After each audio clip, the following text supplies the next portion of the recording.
3 ans après la chute de Mohamed Bazoum et l'arrivée au pouvoir du Conseil national pour la sauvegarde de la patrie, CNSP, le Niger se trouve à un tournant décisif de son histoire entre discours de rupture sécuritaire, accusations directes contre les anciens partenaires occidentaux, réorganisation politique au sein de l'AES et promesses d'autosuffisance économique. Le général d'armée Abdourahmane Tiani a fixé le cap. Quelles sont les réalités de cette refondation? L'économie nigérienne peut-elle tenir le rythme des exigences souverainistes? Et comment s'articule le nouvel équilibre diplomatique dans la sous-région, notamment avec le Bénin? Pour décrypter, confronter et éclairer ces enjeux sans langue de bois, nous recevons dans le forum de ce dimanche 2 août 2026 deux analystes politiques sur notre plateau. D'abord, Didier Noureddine Alou. Didier, bonjour. Bonjour Gilles, bonjour à tous les téléspectateurs et bienvenue à tous. Didier est journaliste, il est consultant en communication pour un changement de comportement social. Il dirige également le cabinet d'études Africa Développement, en abrégé Africa Dev. En sa compagnie, sans suspense, l'homme qui ne bouge pas, n'a pas bougé. Il est avec nous, Sagayou Kegewe. Bonjour, Excellence. Oui, bonjour Gilles, bonjour à nos téléspectateurs et bon dimanche à tous. J'espère qu'ils sont revenus de la première messe. On passe à la deuxième. Il y aura une troisième d'ailleurs. Niger, 3 ans après Bazoum, c'est le thème, et vous êtes conviés à faire le bilan de la transition nigérienne avec nous, essentiellement via WhatsApp, plus 228 96 08 43 43, précédé de l'indicatif, plus 228 pour nous écrire rien que des messages. Vous pouvez d'ailleurs commenter cette émission via les réseaux sociaux qui nous relaient en direct, notre page Facebook et notre chaîne YouTube. Merci d'être au rendez-vous. Dans un instant, le débat.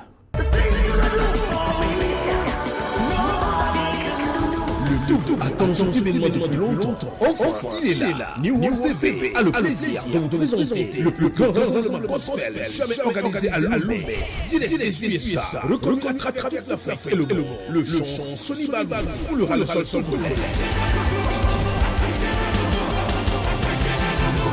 L'Original 2026, une soirée d'exception. Le 2 août, le grand concert au stade Kéké. Tout le peuple entier réuni comme nation à louange. Pasteurs, chante, famille, jeunesse chrétienne, c'est votre rendez-vous.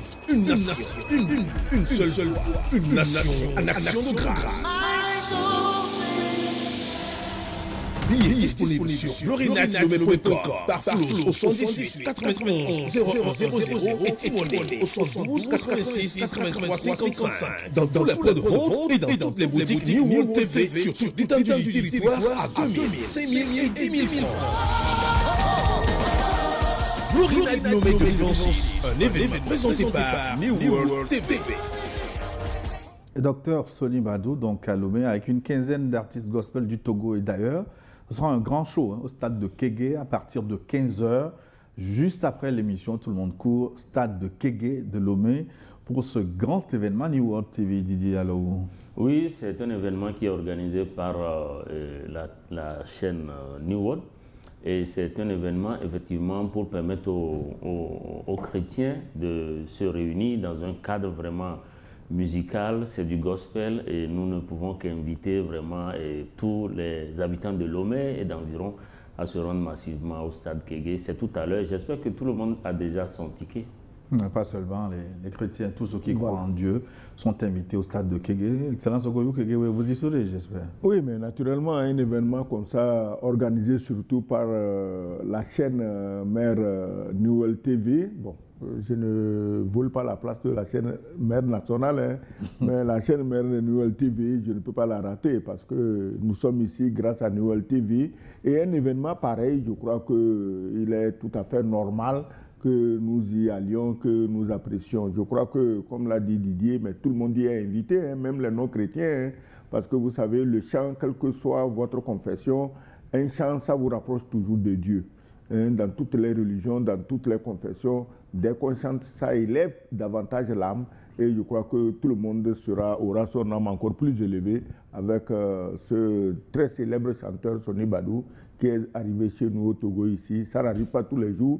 Donc nous tous les Togolais que nous sommes, nous irons lui faire honneur, qu'il sache que bon, il n'a pas perdu son temps aussi en venant au Togo. Venez voir danser Son Excellence Sogoyou Kegewe au stade de Kéké. Bon, pour danser, c'est compliqué, mais bon, j'irai. C'est à partir de 15h UTC, donc juste après l'émission. Nous aurons le temps de nous déplacer, d'aller au stade de Kéké. Ben, retour à notre sujet. 3 ans après Bazoum, 3 ans de transition au Niger. Alors, je voudrais qu'on commence le premier axe avec le bilan économique sur le plan de l'énergie, de l'agriculture, du coût de la vie. Vous avez passé plusieurs années au Niger. Vous êtes d'ailleurs le bien placé pour nous parler de ce sujet. Le président de la transition a mis en avant des résultats économiques très intéressants. Dans le domaine de l'énergie, 118 mégawatts installés en 2 ans. Le sac de maïs est descendu à 1300 francs CFA, alors qu'il coûtait autour de 19 000, 20 000 francs CFA avant la transition. Grâce à la grande irrigation, une production risicole renforcée. Bref, le général Tiani a présenté donc un bilan très positif en matière d'autosuffisance alimentaire et d'énergie. Affirmant que le pays a réalisé en 2 ans ce qui prenait des décennies par le passé. Didier, alors où ces chiffres reflètent-ils la réalité du marché au quotidien au Niger? Merci pour votre question, mais vous me permettrez d'abord de dire que le Niger n'est pas en transition, le Niger est en refondation. C'est un peu différent et c'est le thème qui est vraiment consacré à l'exercice du pouvoir par le général Abdraman Tiani, le CNSP et tout le gouvernement du Niger. Disons que c'est vrai que plus globalement, lorsqu'on regarde les 3 pays de l'AES, souvent les gens, quand ils veulent parler de l'AES, ils parlent souvent de la situation sécuritaire. Les gens ne regardent pas beaucoup l'aspect alimentaire et l'aspect développement tout court. Mais il faut dire qu'il y a de très très bonnes choses qui se passent dans les pays de l'AES, et puisque aujourd'hui nous parlons du Niger à l'occasion des 3 années de l'avènement du CNSP au pouvoir, il faut dire simplement qu'aujourd'hui, nonobstant la pression sécuritaire très accentuée sur le pays fait des grands pas sur beaucoup d'autres chantiers. Et vous avez bien fait de le rappeler, effectivement, lorsqu'il y a eu la situation qui a conduit au renversement du président Bazoum, et la fermeture des frontières, ainsi que les sanctions cyniques et iniques qui se sont abattues sur le pays, tout le monde a vu comment le Niger a assisté à une flambée spectaculaire des prix sur les marchés. Donc, je pense que si le général Abdraman Tiani a un bilan palpable à présenter aujourd'hui, c'est surtout sur 3 domaines bien précis. Le premier, c'est sur le chantier de la souveraineté alimentaire.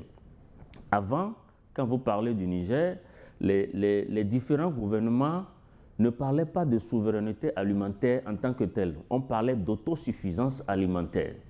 Ce qui est différent aujourd'hui avec le projet, la grande irrigation à laquelle vous faites allusion, c'est vraiment une avancée spectaculaire puisque aujourd'hui, le Niger a considérablement réduit sa dépendance vis-à-vis de l'extérieur.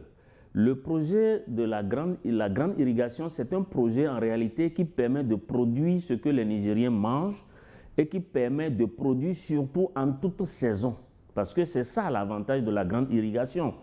Puisque pendant longtemps, les gens attendaient que la pluie tombe. Les gens attendaient les saisons pluvieuses pour pouvoir produire. Mais avec la grande irrigation, vraiment, la production a été structurée, y compris même dans les régions les plus sèches du pays. Ce qui fait que, sinon avant, la production se faisait dans toutes les régions, mais la production à grande ampleur, c'est vraiment dans la zone du Dindi, Gaïa, Dosso, un peu vers la partie béninoise. Ensuite, à Difa, un peu à cause justement du lac Tchad, vers donc, le Tchad. Mais aujourd'hui, c'est vraiment tout le pays, c'est tout le Niger qui produit, et grâce justement à ce projet. Donc ceci est une avancée puisque cela a permis déjà de réduire considérablement la dépendance du pays, de réduire également les prix sur les marchés. Et vous avez dit que j'ai beaucoup fait le Niger, ce n'est pas faux, mais je rappelle qu'il y a quelques Précisément en mai dernier, j'ai encore fait un tour à Niamey et je suis allé moi-même vérifier par moi-même sur les marchés et j'ai constaté que tous les produits céréaliers qui sont consommés par les Nigériens sont vraiment disponibles aujourd'hui et à un prix vraiment très très compétitif, un prix très réduit par rapport au moment où le Niger importait pratiquement tout. Le deuxième volet, ce qui a permis au Niger, le deuxième volet que le général Abdraman Tiani a mis en avant et qui est une réalité, c'est dans le secteur de l'énergie.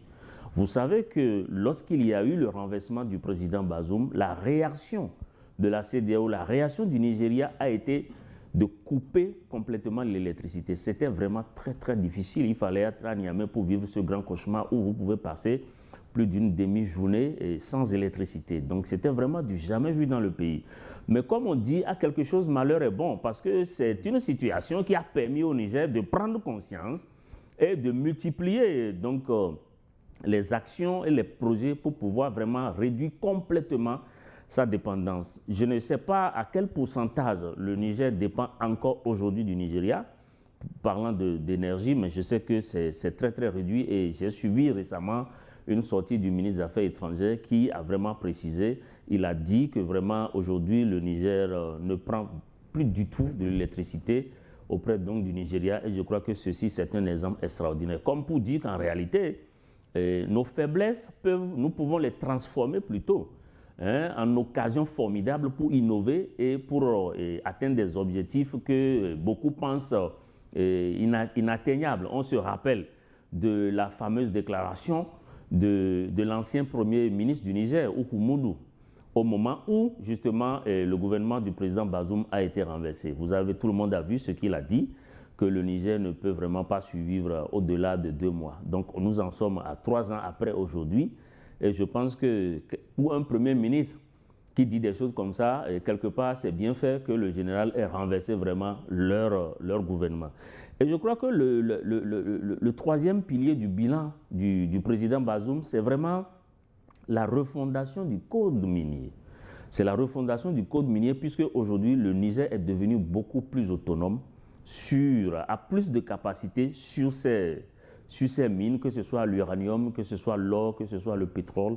Aujourd'hui, la Chine est en train donc est en partenariat avec le Niger et c'est la Chine qui exploite justement la raffinerie, qui a implanté la raffinerie et le Niger qui a découvert également d'autres puits de pétrole un peu plus au sud. Le sujet minier, le temps de passer la parole à son Excellence Sagoyou Kegewe. Excellence, en dehors de ces bilans positifs dont Didier parlait sur le plan de l'énergie, de l'agriculture, etc., la rupture des contrats miniers traditionnels et l'exploitation directe des ressources stratégiques comme le pétrole, l'uranium, portent-elles déjà leurs fruits sur la souveraineté du budget du Niger? Je voudrais d'abord souligner qu'on n'a pas besoin d'être particulièrement riche avant de réclamer sa souveraineté. Qu'on soit pauvre ou riche, on doit être souverain. La souveraineté est une nécessité et c'est d'ailleurs à partir d'elle qu'on travaille pour s'enrichir. Mais en introduction, je voudrais dire que tu sais, chaque fois que le général Tiani parle, mais c'est toute activité cessante qu'il faut s'asseoir pour l'écouter parce que quand il finit de parler, vous avez pris des cours d'histoire, des cours de géographie, des cours de géopolitique, des cours de géostratégie. C'est-à-dire que vous avez pris un ensemble de connaissances qu'aucune université au monde ne vous dispenserait en si peu de temps et en un seul lieu. Donc, quand il parle et on l'écoute, il est convaincant. Il n'invente pas, il n'affabule pas. Et quand il dit ce qui a été fait en 3 ans, mais au fait, Gilles, ce qui a été fait en 3 ans était faisable 10 ans, 20 ans, 30 ans, 40 ans, 50 ans plus tôt. Mais c'est qu'on a verrouillé le cerveau des Nigériens, comme le cerveau de tous les Africains que nous sommes. On a verrouillé leur cerveau, on leur a dit, vous n'êtes capable de rien. Hein? L'agriculture, vous ne pouvez rien, vous allez mourir de faim, on va vous donner l'aide au développement. L'électricité, on prend votre uranium, nous on s'éclaire, on éclaire nos rues, on éclaire même nos autoroutes, mais vous n'avez pas droit à ça parce que vous êtes des peuples non encore civilisés, hein, la lumière, ça vous sert à quoi? Et ainsi de suite. Bref. Le mérite du CNSP, c'est d'avoir d'abord libéré les mentalités des Nigériens qui se disent, mais tiens, donc nous étions capables de ça. Pourquoi nous ne l'avons pas fait plus tôt? Parce qu'il faut un leadership. Vous n'aviez pas eu le leadership qu'il faut, et c'est pourquoi vous n'avez pas eu cela plus tôt. Le leadership, maintenant, est arrivé, le vrai leadership venu travailler au Niger pour les Nigériens est arrivé, et aujourd'hui, les Nigériens se rendent compte qu'en travaillant nous-mêmes, nous pouvons créer toutes les richesses que nous voulons. Vous avez parlé de l'agriculture, Didier, mais les pays du Sahel, surtout ceux traversés par le fleuve Niger, n'oubliez pas, en histoire, qu'est-ce qu'on nous a enseigné? Que l'Égypte est un don du Nil. C'est-à-dire que l'Égypte vit parce que le Nil est là. L'Égypte existe parce que le Nil est là. Mais le Niger n'a absolument rien à envier au Nil. C'est un fleuve aussi puissant, aussi abondant en eau. Pourquoi les pays que le Niger traverse, eux, ils devaient mourir de faim? Parce que dans la colonisation, on ne leur a pas permis de voir le bénéfice qu'on peut tirer d'un tel fleuve. Gilles, je tiens à te rappeler, quand tu prends un pays, j'ai toujours donné l'exemple là, un pays comme Israël. Israël, c'est un désert. D'abord, c'est un petit pays, c'est un désert. En matière de fleuve, il y a le Jourdain. Bon, il y a toujours des bagarres sur l'eau au niveau du plateau du Golan. Mais à force de science et d'irrigation, Israël, aujourd'hui, tu vas en Europe, tu vois mangue Israël, tu t'imagines des mangues d'Israël, ananas Israël, avocat Israël, tu vois toutes ces merveilles-là. Alors dis-moi, qu'est-ce qu'on ne peut pas produire dans le Sahel dans son ensemble, au Niger en particulier, avec le fleuve Niger qui passe là-bas et dont l'eau est extrêmement abondante. Donc c'est pour te dire, le mérite du CNSP aujourd'hui, c'est d'avoir libéré les mentalités, c'est d'avoir ouvert les yeux et les oreilles aux Nigériens pour leur dire, mes amis, vous pouvez créer tout ce dont vous avez besoin pour vous-même. On n'a pas besoin d'envoyer des ONG bidons, hein, pour venir ici avec des friperies, pour venir ici avec des déviations dans la tête et dans les comportements, pour essayer de pervertir notre jeunesse. Vous n'avez pas besoin de ça. Donc, le général Tchiani a fait en 3 ans ce qui aurait dû être fait depuis. Mais personne n'y a pensé. Tu parles d'un premier ministre qui a dit quoi? C'est normal. Mais si pour nommer un premier ministre ou un gouvernement, le gouvernement, la liste vient de Paris, tu te rappelles ce que les Assimi Goïta ont dit? On leur a dit, ben, écoutez, on vous dit qui doit être nommé premier ministre, et puis bon, rapidement, on fait vos élections bidons, et puis l'ordre revient, vous avez quoi, si vous voulez l'argent, bon, on vous met plein dans vos comptes. C'est comme ça. Des gouvernements où la liste, pour lesquels la liste venait de Paris, mais un premier ministre issu d'un gouvernement dont la liste est venue de Paris ne peut parler que comme ça. Parce qu'il, non seulement, il est noir, mais il est plus bête et plus méchant que les Blancs. Et il parle pour faire plaisir aux Blancs. Tu comprends, non? Le Blanc, au moins, lui, il est réfléchi, il parle pour ses intérêts, il sait où il peut commencer, où il peut finir. Mais lui, il est bête. Il veut faire plaisir aux Blancs, il peut raconter toutes les bêtises. Ton propre pays, tu dis qu'il ne va pas tenir combien?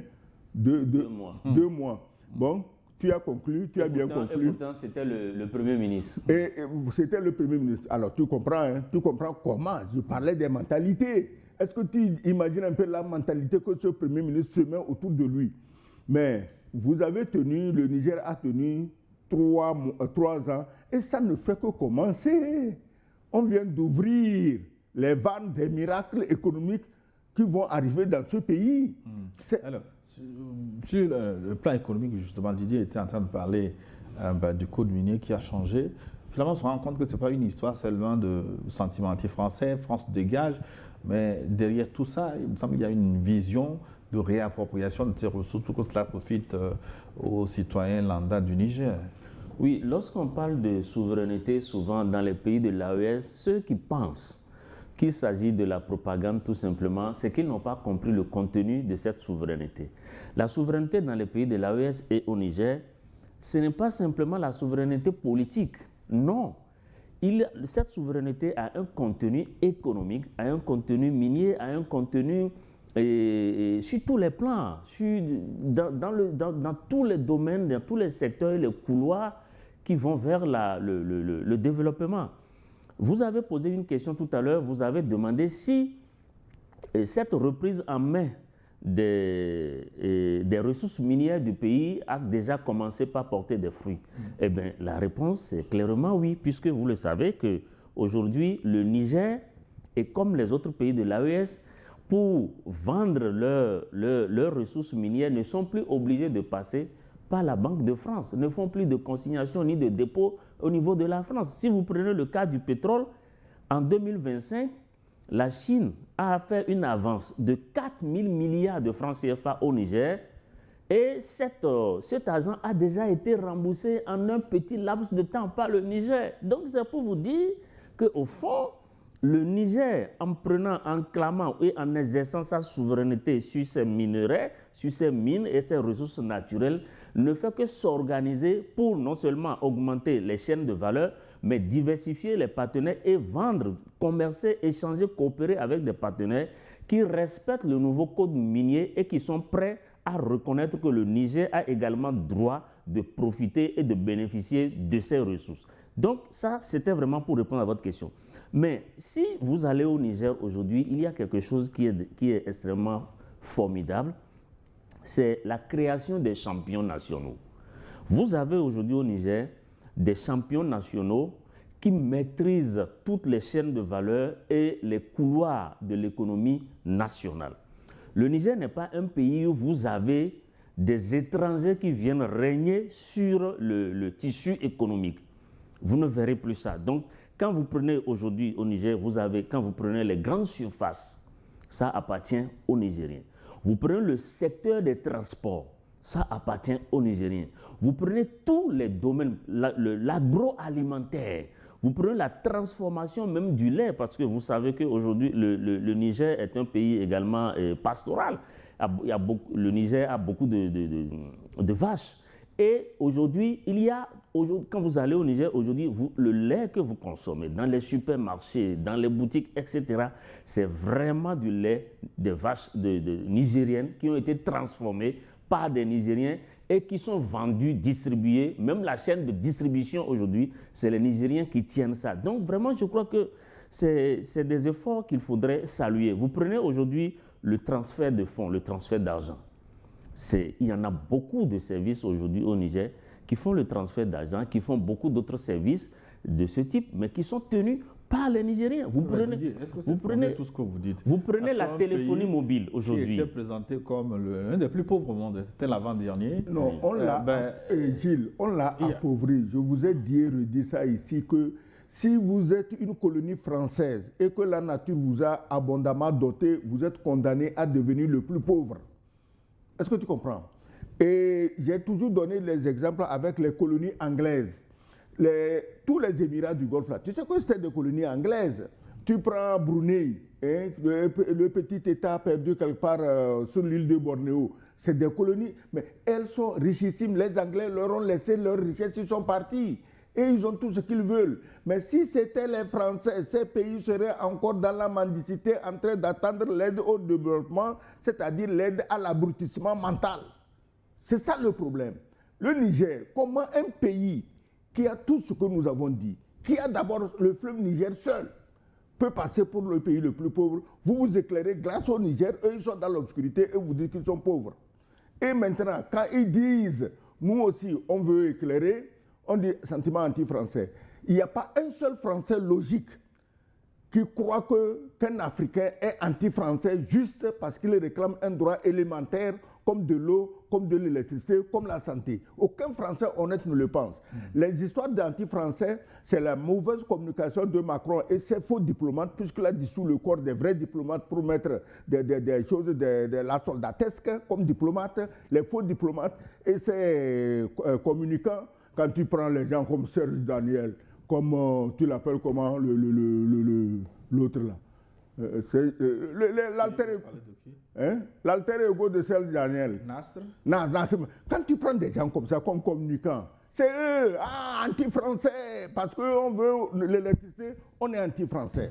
On veut notre or, on est anti-français. On veut notre uranium, on est anti-français. C'est des communications complètement perverties au cerveau malaxé, dissous, liquéfié. C'est eux qui foutent la France dans le bordel. Sinon, les Français savent que les Africains aussi ont droit au minimum pour vivre et aucun Français normal ne peut te traiter d'anti-français parce que tu réclames un minimum pour ta vie et pour ta survie. D'accord, on va laisser Didier conclure.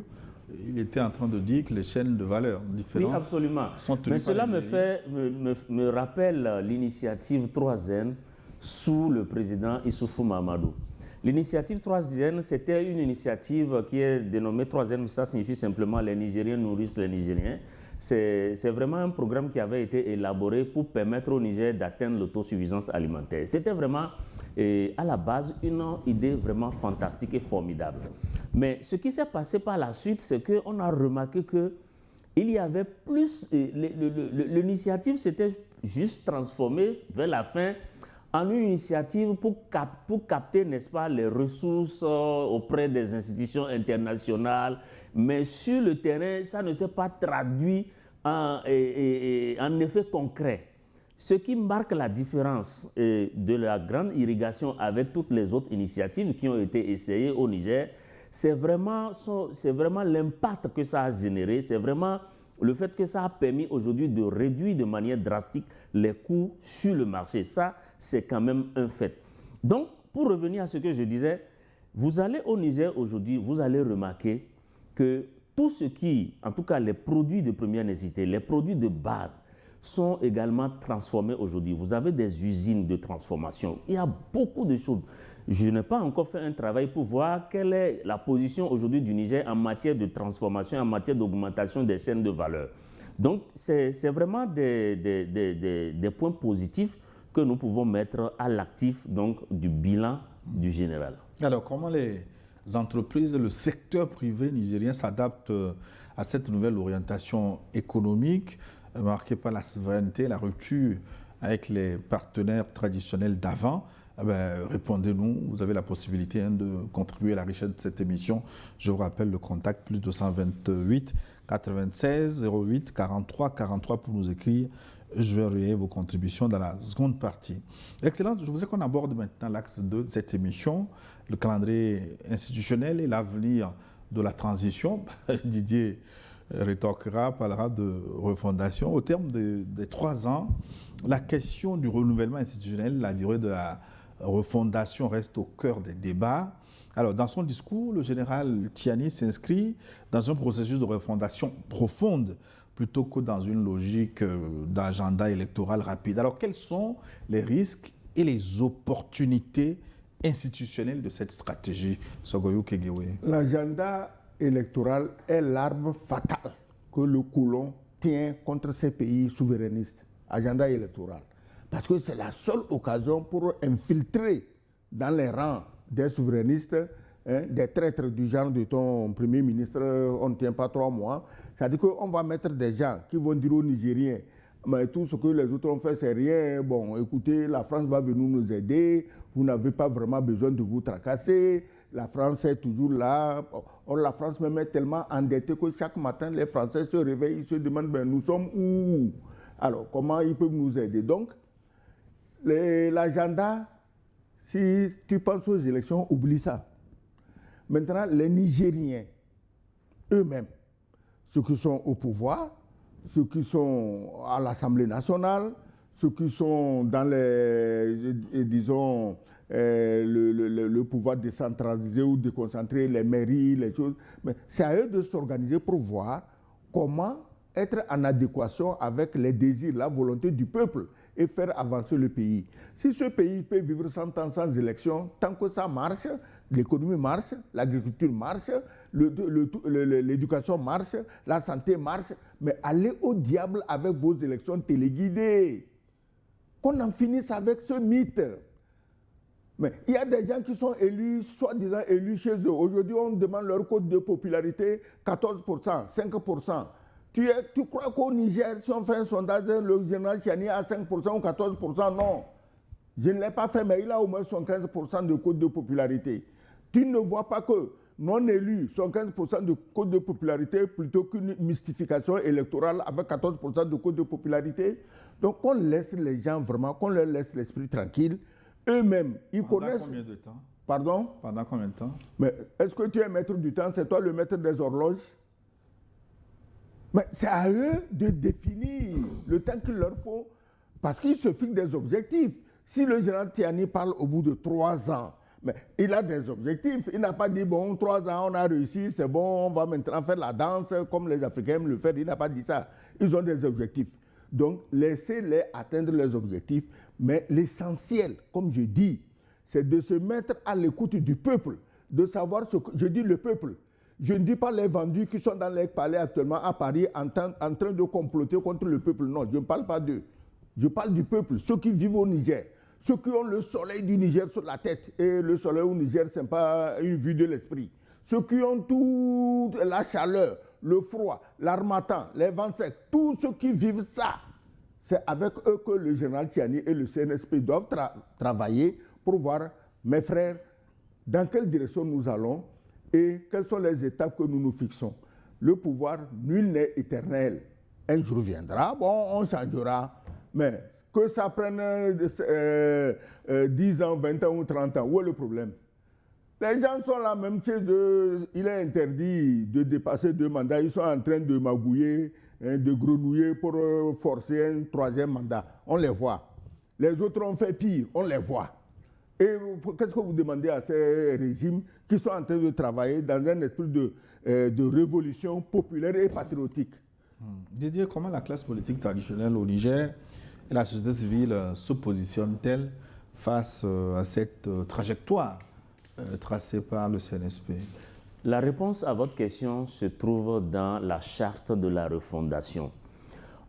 Les gens pensent souvent, ceux qui ne comprennent pas comment l'AES fonctionne, pensent souvent qu'au Niger, le pouvoir du général Tiani n'a pas une base juridique profonde.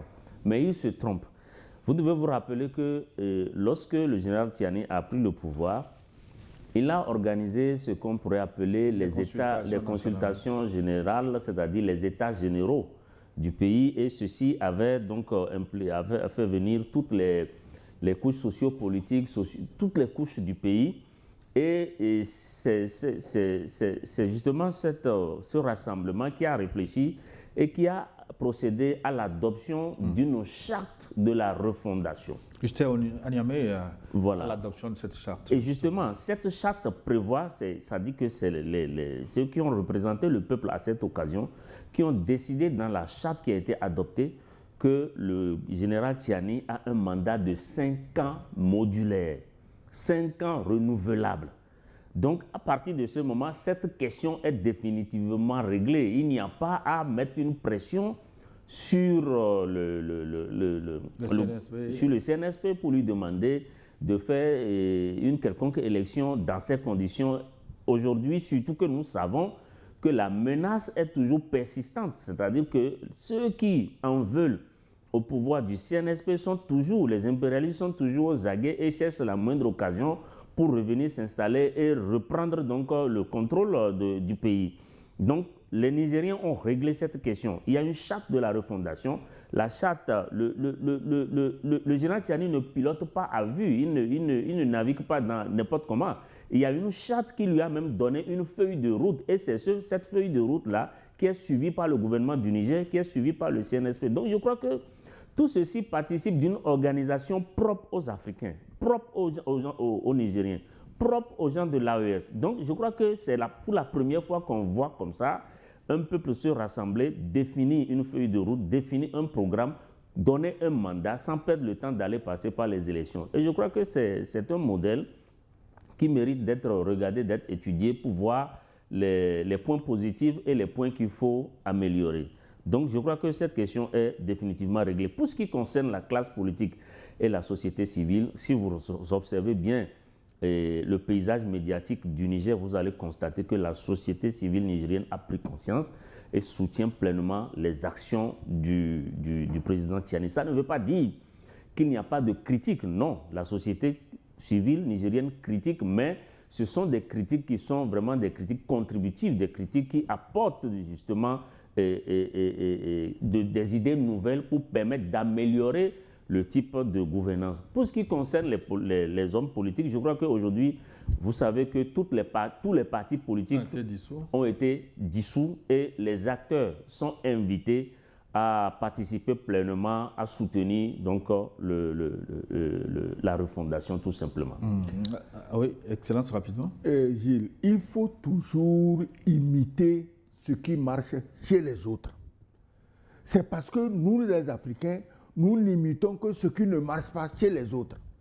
On imite la soi-disant démocratie à l'occidentale, ce que l'ancien collaborateur de Vichy, Mitterrand, tu sais qu'il était à Vichy avec le général Pétain, c'était un traître. Mitterrand, ce n'est pas De Gaulle, il ne faut pas les confondre.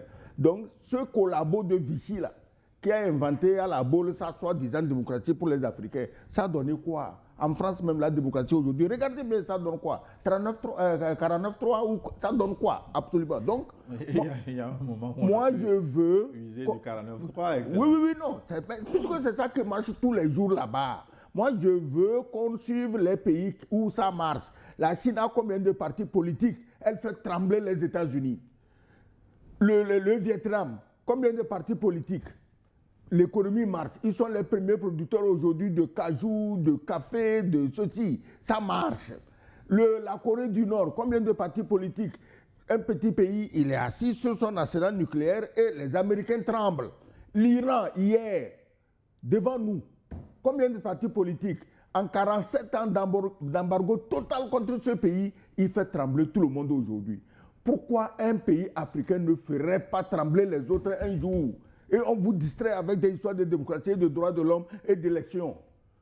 Mais comment vous voulez réussir si vous n'avez pas une direction ferme pour diriger vos pays? Le président est assis, tous les jours il a des soucis. Bientôt les Blancs là vont encore venir dire on va faire les élections. Et ils ont déjà trouvé leurs hommes de paille, ils ont placé, ils payent d'ailleurs, ils engraissent nos jeunesses dans leur pays pour dénigrer les autorités de nos pays. C'est pas normal. Est-ce que toi, tu as ici quelqu'un qui insulte la France matin, midi, soir, que tu payes par mois? Pourquoi eux, ils font ça? C'est parce qu'ils savent que c'est le seul moyen de vous arrêter pour toujours. Donc, nous devons suivre les exemples qui marchent. Je voudrais qu'on aborde un troisième axe avant la pause, l'axe des attaques sécuritaires, du mercenariat et la doctrine de la défense, que je l'ai intitulé. Le général Tiani a qualifié les assaillants qui ont attaqué le Mali, surtout cette année, d'armées de mercenaires à la solde de la France et de l'Occident. Il n'a pas mâché ces mots, il n'a pas utilisé de formule diplomatique. Il a réaffirmé que le combat est d'abord une guerre de souveraineté et d'indépendance. Et donc là-dessus, le général dénonce ce sponsoring occidental derrière notamment l'attaque de l'aéroport. Comment analysez-vous cette ligne de défense et cette rhétorique de rupture totale avec les anciens partenaires? Mais ce n'est pas le Niger qui veut la rupture. Quand le général Tiani parle de l'attaque de l'aéroport, il y a eu l'attaque à l'aéroport, tout le monde l'a vu, il n'invente pas, ce n'est pas une affabulation. Donc c'est des faits. Il sait qu'à la moindre faiblesse, les autres vont en profiter pour semer la pagaille générale dans le pays. Et est-ce qu'on a besoin maintenant de prendre des gants pour dire que c'est la France qui orchestre? La France ne le cache pas. Et quand je dis la France, pardonnez-moi, ce n'est pas toute la France. Je l'ai dit ici que tout bon Français, c'est que les Africains sont en train de réclamer leurs droits légitimes. Il s'agit d'une bande d'oligarques qui ont sponsorisé un jeune sorti de nulle part qui en 2 ans est devenu président. Au Togo, tu peux faire ça. Tu peux devenir président, on ne te connaît pas. Tu sors de quelque part et puis en 2 ans, tu es président. Alors, on a sponsorisé quelqu'un pour devenir président, pour semer la terreur, et avec sa bande d'oligarques, ils sèment la terreur d'abord sur les Français. Ils sont en train de brûler tout le pays. Ils ont les moyens de demander de l'aide pour éteindre les incendies en Gironde. Ils ne le font pas parce qu'il faut brûler les Français. Ils les ont appauvris, il faut les brûler. Et c'est les mêmes qui viennent chez nous ici. Non, Excellence, l'incendie est un phénomène naturel.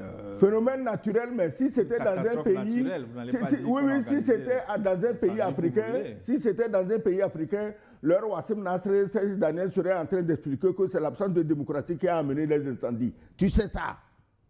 Tu sais ça.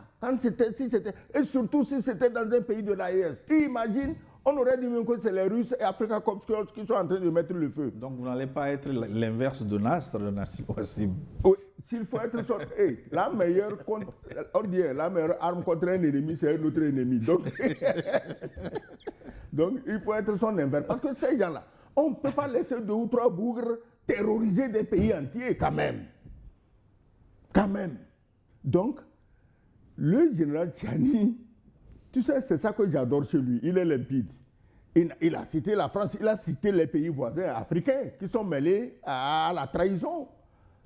Mais il n'a pas de langue de bois, lui. Mais pourquoi il ferait la langue de bois?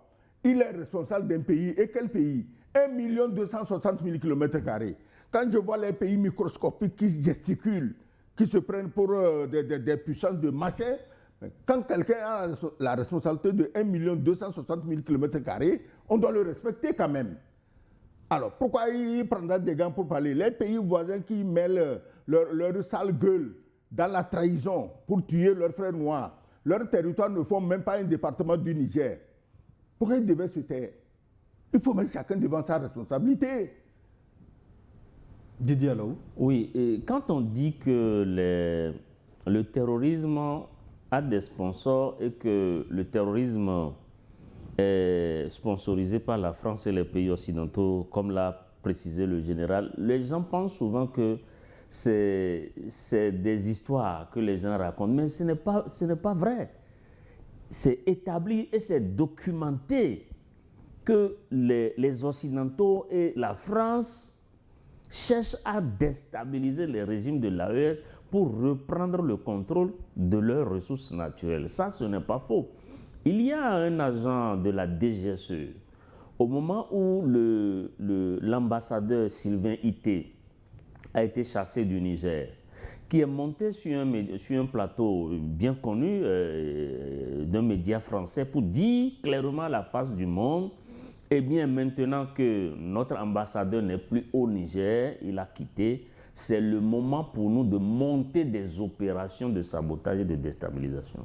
C'est un agent de la DGSE qui est venu dire ça publiquement sur un média français. Donc, quand on dit que les Français, les impérialistes sont toujours aux aguets et ne cherchent qu'une seule chose, déstabiliser l'AES pour reprendre le contrôle de ces ressources, ce n'est pas des histoires qu'on raconte, c'est des faits, c'est établi et c'est même documenté. Et il n'y a qu'à voir ce que la France est en train de devenir aujourd'hui depuis que les 3 pays de l'AES ont révisé leur code minier. Vous savez que la France aujourd'hui n'a plus de souveraineté sur l'uranium, cette denrée dont les grandes puissances ont besoin aujourd'hui pour le nucléaire civil et même le nucléaire militaire pour fabriquer les bombes, les munitions, etc., les explosifs. Donc, vraiment, c'est quand vous voyez un peu comment le Niger a repris donc ces mines, vous ne pouvez pas imaginer quand même que cela fasse plaisir à ceux qui l'exploitaient à moindre coût et presque gratuitement en laissant donc les pays sur le carreau. Donc c'est une réalité. Encore une fois, je l'affirme, ce n'est pas une vue d'esprit que de dire que l'AES a des ennemis qui rôdent et qui veulent la déstabiliser. J'ai un chapitre qu'on ne pourra pas aborder dans la première partie, c'est la diplomatie régionale avec le dossier du Bénin. Je promets y revenir dans la seconde partie. Pour conclure la première, Excellence, en une phrase, quel est le défi majeur qui attend le pouvoir de refondation au Niger pour l'année à venir, selon vous? Le défi majeur s'appelle le terrorisme français. Il faut le combattre, c'est tout. Comme ils le font déjà? Oui, il faut renforcer la lutte contre le terrorisme français dans le Sahel. C'est tout. Le terrorisme français est épaulé par les nazis ukrainiens. C'est ça qu'il faut. Est-ce que l'Ukraine a assez d'énergie encore Oui, pour quand il s'agit de combattre et tuer, venir, quand il s'agit de tuer semer les du Noirs, bordel au Sahel. quand il s'agit de, tu sais, un nazi, c'est un nazi. Quand il s'agit de tuer les Noirs, ils en ont. Voilà. Didier? Non, je pense que le défi principal, c'est vraiment de continuer à développer le pays, de continuer à générer des impacts positifs pour le développement, tout en faisant face continuellement aux défis sécuritaires. Et sur les 3 ans, vous estimez que le péril a reculé?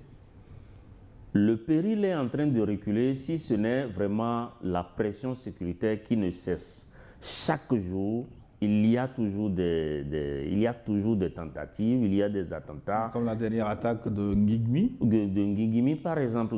L'armée est tombée dans une embuscade avec 17 personnes. Oui, donc il y a trop de pression, ce qui fait qu'on peut ne pas percevoir vraiment le travail que les pouvoirs de l'AES sont en train de faire, mais c'est à cause de la pression accentuée de tous les jours. Sinon, l'armée unifiée est en train de faire un travail très, très formidable. Alors, nous gardons tous nos positions de parole et d'observation. Ce n'est que la première partie du forum. Nous allons nous retrouver dans une dizaine de minutes avec vos contributions qui tombent par dizaines sur ma tablette. J'aurai un grand plaisir de vous les relayer. On se retrouve tout de suite pour la seconde partie de New World Forum.